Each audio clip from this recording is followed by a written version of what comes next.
What's going on, guys? So today I've got a special and a little bit different video for you guys. I've got my little brother here, Tim, who is literally leaving for basic training in the next couple of days. So this video is going to be a little bit different. What we're going to do here is we're going to talk a little bit about basic training, you know, some of the things that he's expecting, and maybe he's going to ask himself some questions in the future, some stuff. And so at the time you guys are seeing this, it's actually a couple months from me recording this, and he's basically going to be answering himself, which you guys will see here very shortly. But I hope you guys enjoy this video. It's going to be pretty interesting.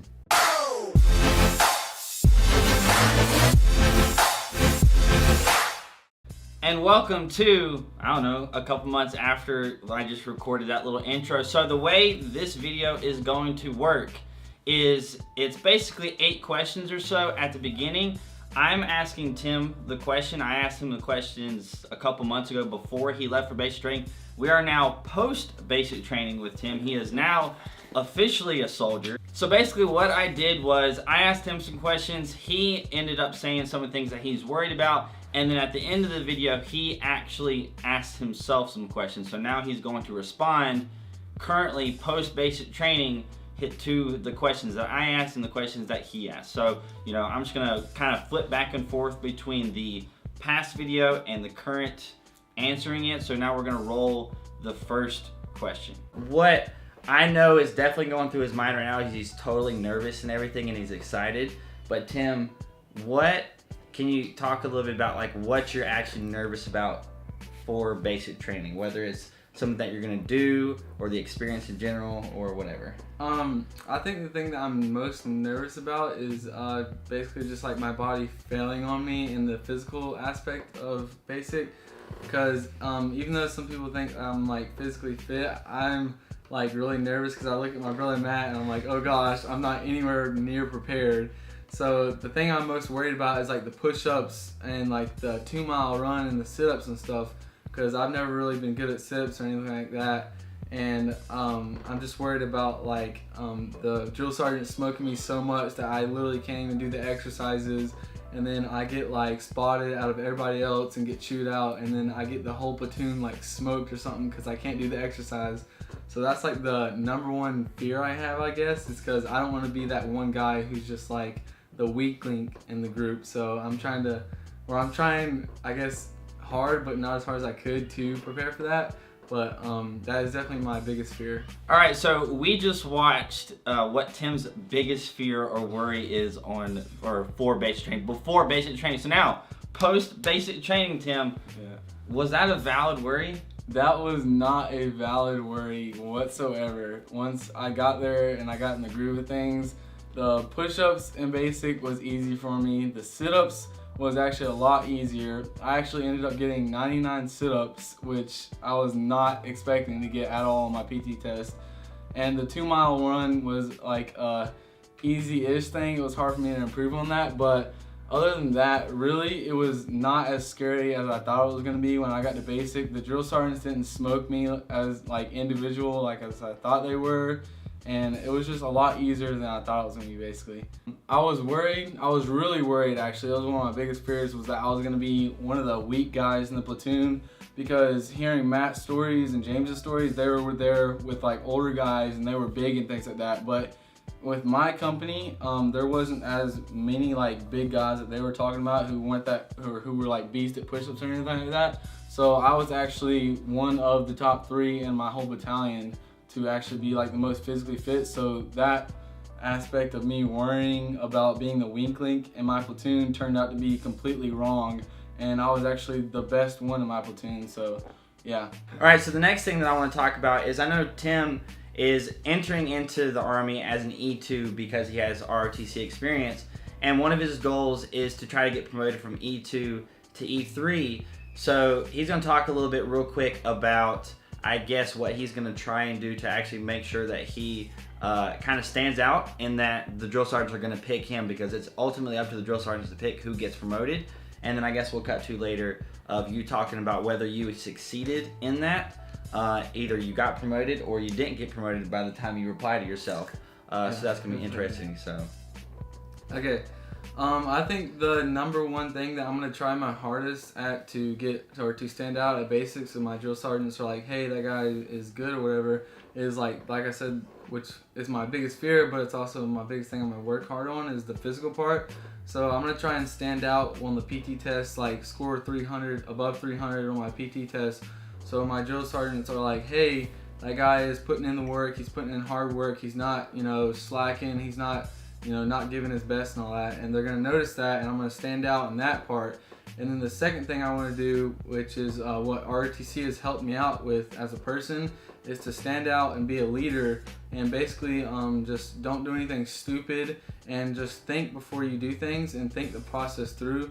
So like if we're going somewhere and something needs to be done, then what I'm gonna try and do is try and be that guy who like stands out and says, hey, we need to do this, or we need to take this with us, or something like that. And I'm gonna try and assign people, even if I'm not like the leader yet.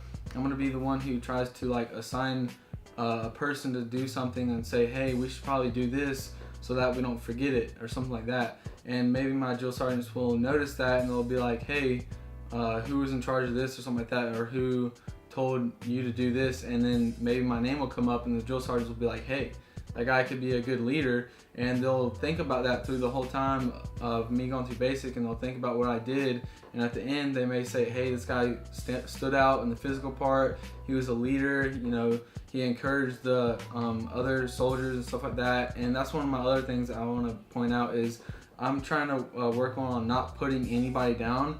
I try and say like all positive things, like, which is what my mom tells me, is she says, if you don't have anything positive to say, don't say anything at all. So I think that'll also help me be a leader in basic, and it'll help me get more people to listen to me instead of like, just hate me, because I don't want to be a leader who just like hates on everybody and is all negative. You want to be a good leader who's positive and also can take those like instructions from the other people when you need to. But so yeah, basically I'm gonna try and stand out in the physical part and the leadership part of basic.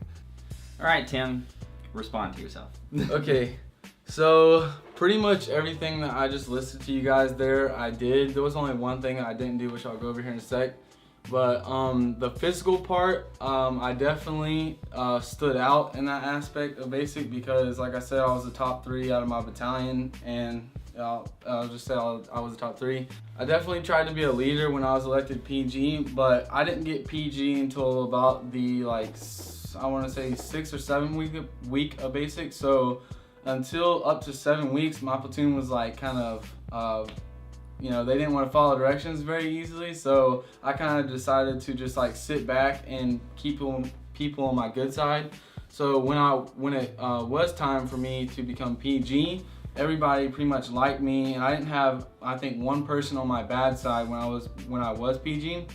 So when I got elected PG, I stood out as a good leader because almost my entire platoon listened to me, and I didn't have anybody that really backtalked me except for this one guy. So the whole reason why they ended up picking me as PG, my platoon actually picked me, not my drill sergeants, is because the drill sergeants were getting so frustrated with the platoon and the PGs, and they weren't listening to them, that they actually decided to have a democratic vote, basically, or whatever. And so my whole platoon, the majority of my platoon, voted for me to be PG. And basically 30 minutes later or an hour later, my whole platoon, I would say, and from my perspective, kind of like fell in love with me, because we nobody called cadences the whole entire cycle, basically. So when I became PG, that was my number one thing, was to call cadences and get cadets motivated and working together. They're not cadets. Or not. Crap! I'm so used to saying cadets. You're fine. That was my number one thing that I wanted to do, was call cadences and get all my battle buddies motivated and working together and stop arguing, because that was our biggest thing. And so once I started doing that, we started working together more as a team. And my drill sergeant actually noticed that, and he said, keep up the good work, you're doing really good. And I was like, sweet. And so I stayed PG for another week or something like that, and then I got fired, basically, for a reason I might tell y'all about later. Yeah, he basically there's a fine line when you're the PG, there's a line that, do I rat out a fellow, soldier or whatever, and, just not look bad because I'm not, a rat, or do you tell the drill sergeant that somebody does something bad and then have them hate you? So Tim got kind of caught in the middle of that, and it's a pretty bad predicament to be put in. It's like, do I screw you over or do I save myself kind of thing? But that's kind of why he got fired. But now we're going to move on to the next question. Okay, so you talked real quick about you standing out as a leader. Now, you talked a little bit about like your methods of doing that, and I'm more curious just to mention this so that you can talk about it in a couple months of, you know, what you think you did right and wrong. Because I know as me as a platoon leader, at the beginning, it took a while to figure out my leadership style. And so I guess I'm asking you more in the future, like, what do you think you could have done better, or what do you think that you need to improve on? So basically my question to him before was, you know, as a leader, what can you improve on? And he really wasn't the PG for like that long to kind of go through that transition, because for me, I was like the PG basically the whole time at basic, right? So, you know, I kind of fell into the role, like there was like a bumpy period, like how am I gonna figure it out? And then I actually kind of learned that you have to be a little bit strict with people, you gotta have a little bit of lenience. So there was a lot of things that I learned with that. Tim didn't get to be the PG for long enough because of that predicament that he was in, but is there any like 2 cents? Yeah, one thing that I want to say that he said was you definitely need to find the fine line of being strict and being nice to your people or whoever's under you. Because if you're too nice to those people, then they're just kind of gonna walk over you and things like that, and they're not gonna listen to you. And so I realized that from hearing Matt's stories and James's stories, and I was nice and I was also strict to the guys who didn't listen to my platoon. And so that helped me become a better leader, listening to what they did. And when there was a guy not listening to me, I would just be strict on him and harder on him, and then he would finally straighten up and listen to me. But yeah, definitely one of the things I want to point out, if you want to be a good leader, is to keep people on your good side, like as much as you can at least. Because like I said, there was guys in my platoon that were just troublemakers, like huge troublemakers, but I ended up just keeping myself on their good side so that when I was a leader, they would actually listen to me, and I'd be like, hey bro, you don't need to be doing that because it's just not smart, and they would actually listen to me in the long run. So definitely keep that in mind if you want to be a good leader. So overall, basic training as a whole experience, and it doesn't really matter how you talk about it because you're going to talk about how it actually was. What do you think is that kind of going to be like? Do you think it's going to be a struggle for you? Like, do you think certain things are going to be easy? Like the whole experience, what do you think it's going to be like? I think the whole experience is going to be definitely challenging for me because I feel like I've never really been through anything like this, I guess. I don't know, that can like scale up to this. So I think the whole thing is going to be a struggle for me, but I think the easy part about it is like Matt's told me and my other brothers have said, like, hey, you're more prepared than most people are. So I feel like that's going to help me get through basic, just seeing how, like, I guess crap everybody else is and not prepared, and it's kind of gonna build up my motivation, I guess. So that's gonna like help me get through basics, so that'll make it a little easier on myself and be like, hey, I'm not doing too bad, you know, you're one of the best people, I guess you could say, or something like that. So that'll, you know, help me get through basic. Wait, what did I say? That was your thoughts on what you thought it was like, or what it would be like, which is, I don't even know what you said. Honestly, Alright, so my thoughts looking back on basic training on how I was scared in the beginning, was it easy or was it hard? I say, in my opinion, it was a lot easier than I thought it was going to be for me. And the reason why it was easier for me is because I was actually a lot more, and I mean a lot more prepared than I thought I was going to be for basic with the smoking. Pretty much, I think the second or third week into basic, I pretty much realized that I couldn't get smoked really, like as hard as my other battle buddies could really. So I kind of just went through basic thinking like, you know, I can't, and I'm sitting here doing push-ups and I'm like, well, this isn't that bad, honestly. I could just do this for a while. Yeah, so it's basically what I tell you guys all the time, which is physically prepare yourself as much as possible so you don't have to worry about the physical aspect, because after that, then it's more of just a mental game dealing with the drill sergeants, dealing with figuring out the soldier stuff. Yeah, and if you have that physical part of the game like set down, like you don't have a problem with that, then there's really not even a mental part of basic training if you're that physically prepared. Because I kind of felt like that, in my opinion, was that I was so physically prepared, I didn't even feel that much of a mental, bearing down, the mental part of basic training bearing down on me, like, oh my God, this is so hard, I want to quit. Like, just being so physically fit made it so much easier for you, So just definitely be physically prepared for basic training if you're planning on going.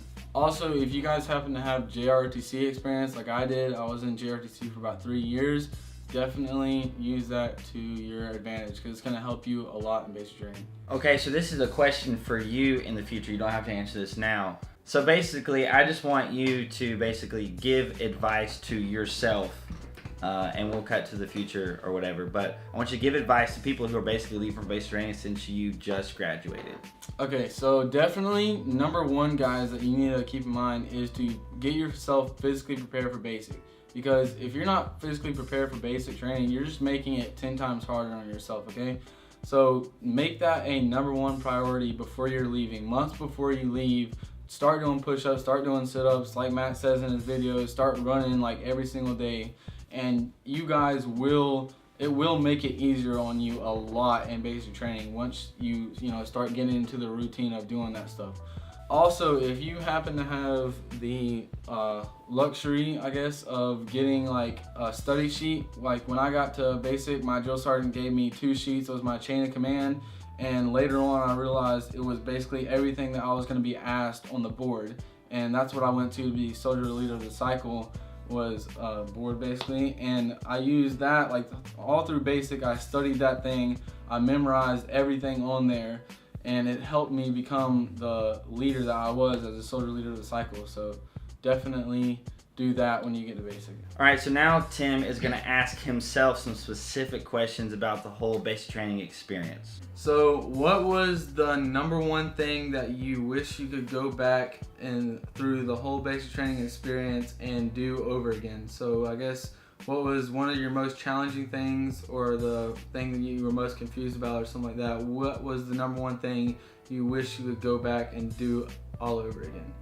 Alright, so I'm not even hesitating to answer this question. Sorry for some of my battle buddies out there, but I definitely would have went back and told on those people on the stairwell, and some of you guys know what you did, but I definitely would have went back and went to the drill sergeant and said, hey, so-and-so is doing this on the stairwell, and that would have kept my promotion. So if you guys don't know, I was promoted to an E3 while I was in basic, but I didn't officially have it. And towards the about 4th day of basic training, something happened. And 4th day to the end of basic. Yeah, for about the 4th day to the end of basic training, graduation, something happened with my battle buddies and my company, females and males, and I was stripped of my soldier leader of the cycle title. I was stripped of my rank, and I had no possibility of getting that rank back. So I would definitely go back and make sure that I did not make that mistake again. So definitely don't be too nice when you're in basic. Yeah. I was practically trying to save my battle buddies, and 2 battle buddies actually went and told on me.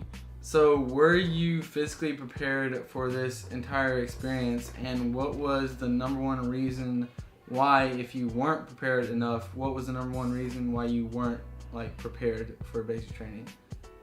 You're all worried about the physical stuff. All right, Tim. We probably already know the answer to this, but were you physically prepared? And if you weren't, why? I was definitely physically prepared, like I said. I'm not going to go into too much detail, but one of the things that I wish I would have done was practice my 2-mile or running more, because about a month before basic, I didn't run as much as I should have. And if I would have ran and got below a 13-minute, then it would have helped me out a lot. What was some of your favorite memories from basic training, and basically what was your favorite thing about the whole experience and Favorite memories? Well, I don't have that many like really good memories where I laughed like super hard. I have some with my buddies, but it was kind of like personal things and everything. But one of the things that I loved with my battle buddies, we used to wrestle up in the barracks, and that was really fun. Other guys coming out and wrestling me, and there was always this one guy who knew how to beat me every single time, and we laughed about it all the time. So that was really fun. One of the things that I remember most is I wrestled my best friend actually, and we went to the laundry room. His name was Watts, and me and him were best friends. And we went in the laundry room and people were placing bets. They were like, man, I got 4 cough drops on Ward. I got 2 Tide Pods on Watts. They're like, no, I got 7 cough drops on Watts. And, you know, people were just offering cough drops and, you know, Tide Pods, because that's the biggest thing. The only currency. Yeah, that's the only thing that you got in basic. So people were making bets, and I was sitting there laughing while I'm wrestling, like, oh my gosh. But that was definitely one fun thing. Who won? I ended up winning. Okay. So, yeah. I had to throw that in there. Word of advice for basic training is take it seriously, but you know, also have fun when you're up in the barracks with your battle buddies. So don't be that guy who is 110% serious all the time, and you're pretty much just gonna be singled out as the guy that is like boring and not fun, and you're gonna look back on basic and be like, wow, that sucked, you know? So if you have fun experiences from basic, then it's not going to be as bad. Find the fine line in between knowing when to joke around and knowing when to be serious. Like when you're outside, that was one of the things that bothered me, was when people were joking around. Like when you're outside and there's drill sergeants around, it's not the time to joke around. And that's why we always got smoked. I was smoked every single day, all the way up until graduation day. So that was, you know, a big thing for me. Alright, so that's basically it. I pre-recorded the outro a couple months ago, so I'm going to go ahead and throw you over to that. Alright, so that is it for this video. I honestly don't really know how it's going to go because we haven't finished the other half of this video, but I think it'll be pretty good for the most part, so I hope you guys did enjoy it. I know it's a unique experience because Tim was talking about the pre-basic training experience right now, and then in a couple months when we record the post-basic training experience. I think that's going to be pretty interesting to put those two together, so I'm curious how it turned out. So if you guys like this video, hit that like button, that would be awesome. If you want to check out some more videos, hit the subscribe button, that would be even better. If you haven't hit the notification bell button, you need to do that because that's what you got to do on YouTube nowadays. If you're not following me on Instagram and Snapchat, it's like right here or somewhere. The Instagram and Snapchat links are right there. I hope you have an amazing day, and I will see you later. Oh. Are there any other final words of wisdom, Tim? Yes or no?